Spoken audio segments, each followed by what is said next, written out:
Hey guys, you've clicked on the short form version of this video. If you'd like to see a longer, in-depth, less edited, more content video, there's a long form version right here. Thanks for watching.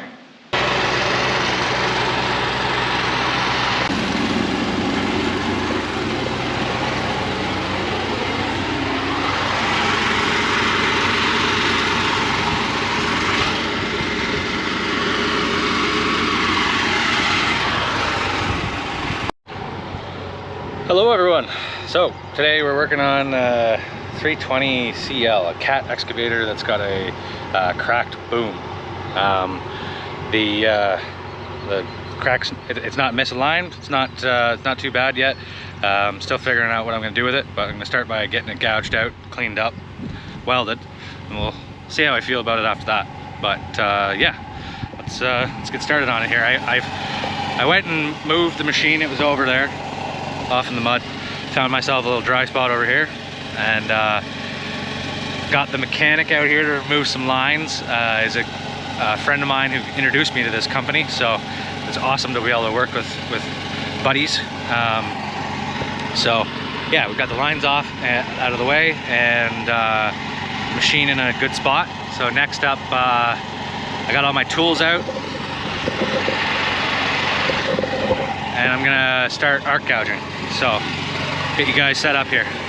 Alright, so got our cylinder covered up so we don't spray sparks from the arc gouger, and we're just gonna work on this side for now. So I'm not worried about the glass on the other side yet, but once I go to the top, I'll throw something over the glass. So yeah, I'm just gonna start with one side at a time and see what I can see.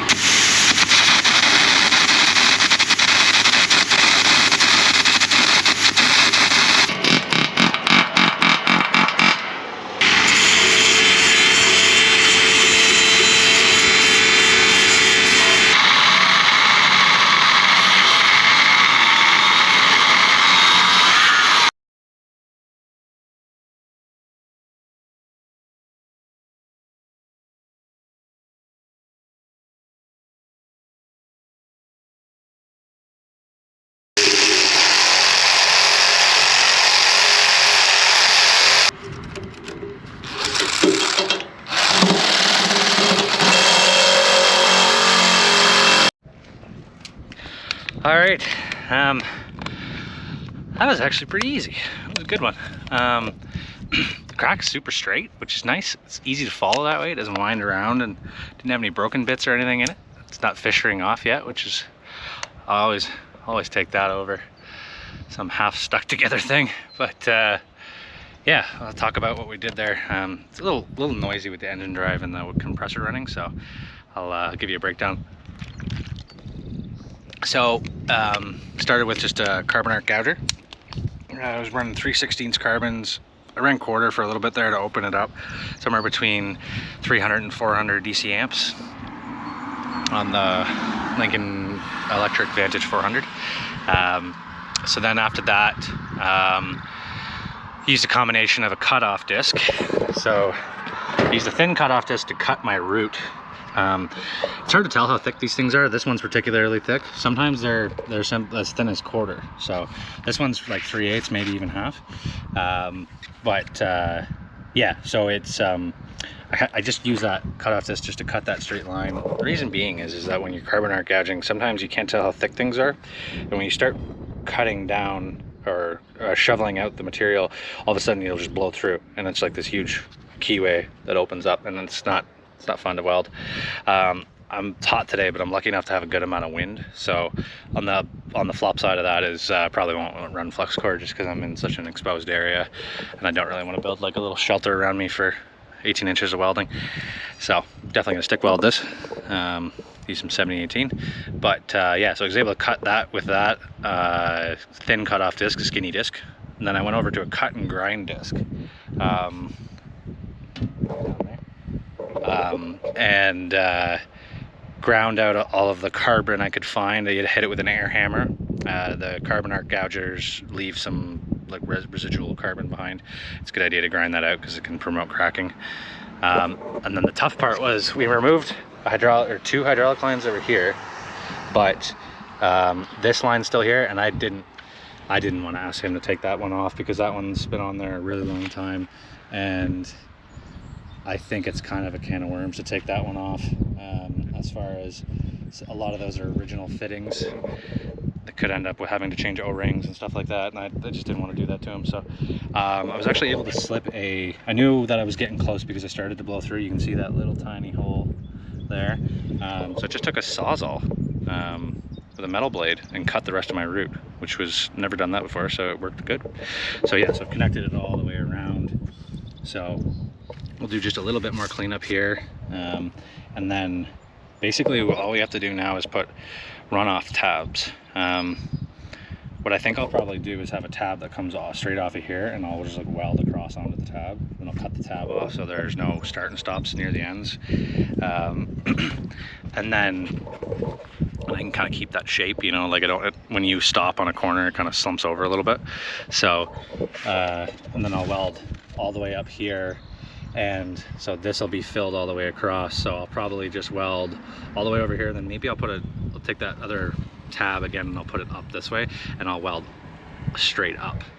That'll probably make the most amount of sense for me. There is going to be less weld in here than there is going to be here, so I should probably just hit this with a grinder quickly, open this up just a little bit more so it's the same kind of profile. But yeah, you guys get the idea. We can see into the boom. We know that we've got a nice bevel on both sides and an open route to fill. Unfortunately, I can't back gouge into the backside without completely opening up the boom, so it's not really possible. There's no access ports on these things. So yeah, we'll open that other piece up a little bit, go get some runoff tabs and get our welding gear going.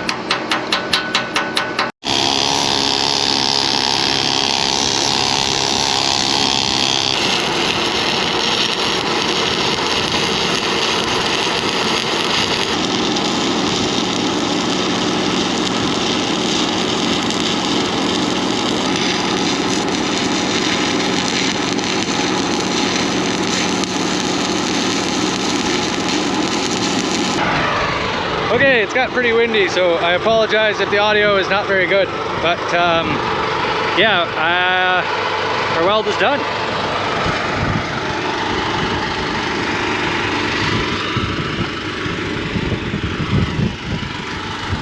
So I don't think I'm gonna plate it. I feel like the repair went really well. I don't think I need to do that. I'll probably briefly go over that when it's not 75-mile-an-hour winds. Yeah, I'm probably just gonna wire brush this, clean this up a little bit, give it a shot of paint, and I'll show you guys the end result. Probably gonna clean up my tools and stuff. So yeah, got some paint on it. Some Cat standard yellow. This machine's pretty old, it's probably a 30-year-old machine, so it's pretty faded, but yeah, we got to paint it so it won't rust. And got the top done. Climb up there.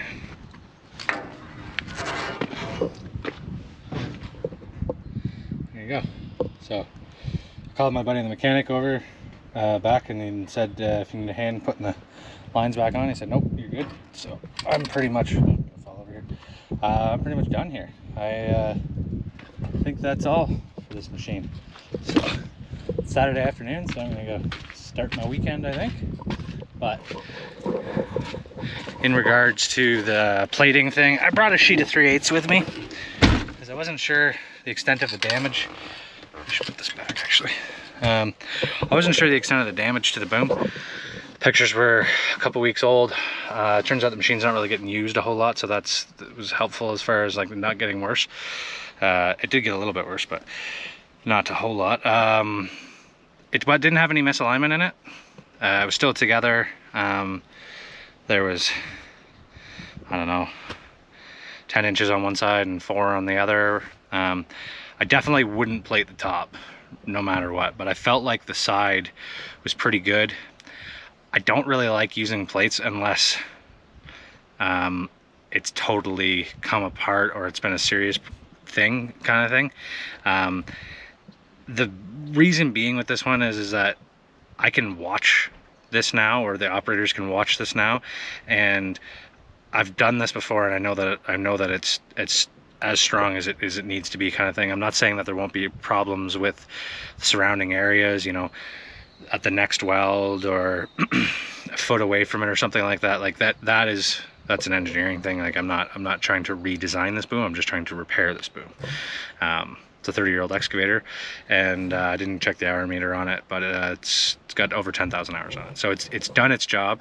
We're just trying to keep it doing its job. So yeah, if it becomes an issue where that weld or something like that cracks, then I would definitely approach the idea of plating it, but I don't think it's going to. I feel really good about that repair, and I think that if I plate over it and hide this and there is future problems, you're not going to see it. And then I've done this in the past where I've gouged plates off and it's just riddled with cracks. And if you stay on top of these things, like if you stay on, like, you know, in 12 to 18 months from now, once that thing's put on another, you know, 1,000 hours or something like that, just go through it again. Just check it all over, everything like that. You might find a little tiny crack or somewhere else. Gouge it out, weld it back up again. You know, small cost in repairs. This keeps the cost down as far as this machine's concerned too as well.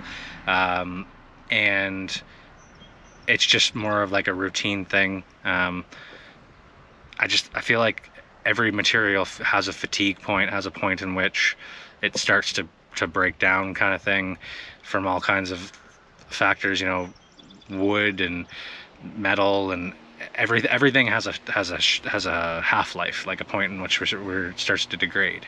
So you know, 30-35 years, you know, plus probably 6-7 years of straight running, kind of thing. That's probably where the metal starts to fatigue, kind of thing. So if you look at some of our other videos, you can see that we've stuck them together with plates after they've broken completely apart, and there's cracks on the inside that you can't see from the outside. These things do break down and the more weld you put in them, the more brittle they can become.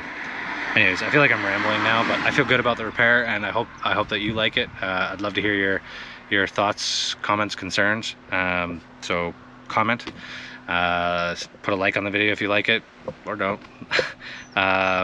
And subscribe if you haven't subscribed. If you have subscribed, I really appreciate it. Thank you very much. Things are going well on the channel front. Yeah, thanks for watching. I'll see you on the next one.